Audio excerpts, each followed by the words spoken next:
ভারতের প্রধানমন্ত্রী নরেন্দ্র মোদী সৌদি আরবে সফরে গিয়েছিলেন, কিন্তু ভারত শাসিত জম্মু কাশ্মীরের অনন্তনাগ বিভাগের পেহেলগামে ভয়াবহ হামলায় ২৬ জন নিহতের খবর পাওয়ার পর সৌদি আরব সফর সংক্ষিপ্ত করে দেশে ফিরেছেন তিনি। ২৩ এপ্রিল সকালে দিল্লির বিমানবন্দরে নেমেই কাশ্মীরের পরিস্থিতি নিয়ে জরুরি বৈঠকে বসেন ভারত প্রধানমন্ত্রী।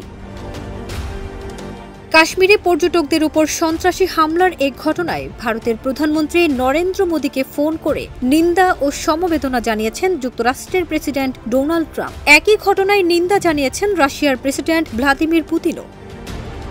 গোল্ডসেন্স গ্রুপের হোটেলে বিনিয়োগ করে সুদমুক্ত হালাল আয়ের সাথে বিলাসী জীবনের বিরাট সুযোগ। বিনিয়োগ একবার, রিটার্ন বারবার। কাশ্মীরের এ হামলার পর সামাজিক যোগাযোগ মাধ্যম ট্রুথ সোশ্যালে একটি পোস্ট দেন ডোনাল্ড ট্রাম্প। সেখানে তিনি লিখেন, কাশ্মীরের খবরে গভীরভাবে মর্মাহত হয়েছে। অন্যদিকে সৌদি আরব সফরে যাচ্ছেন যুক্তরাষ্ট্রের প্রেসিডেন্ট ডোনাল্ড ট্রাম্প। মে মাসের মাঝামাঝি সফরকালে তিনি কাতার ও সংযুক্ত আরব আমিরাতেও যাবেন বলে জানিয়েছেন হোয়াইট হাউস। ২২ এপ্রিল মুখপাত্র ক্যারোলিন লেভিট এই তথ্য নিশ্চিত করেছেন। আরব নিউজের প্রতিবেদনে এই খবর জানা গেছে।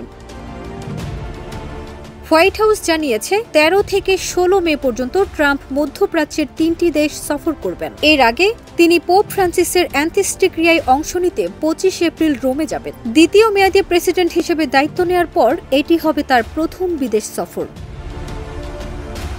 বিশ্লেষকরা বলছেন, এবার ট্রাম্প এমন এক মধ্যপ্রাচ্যে পা রাখবেন যা তার প্রথম মেয়াদের তুলনায় অনেকটাই পরিবর্তিত। চীনের মধ্যস্থতায় সৌদি আরব ইরান উত্তেজনা অনেকটাই প্রশমিত। ইয়েমেনের যুদ্ধ প্রায় শেষের পথে, আর আইএসের প্রভাব প্রায় বিলুপ্ত।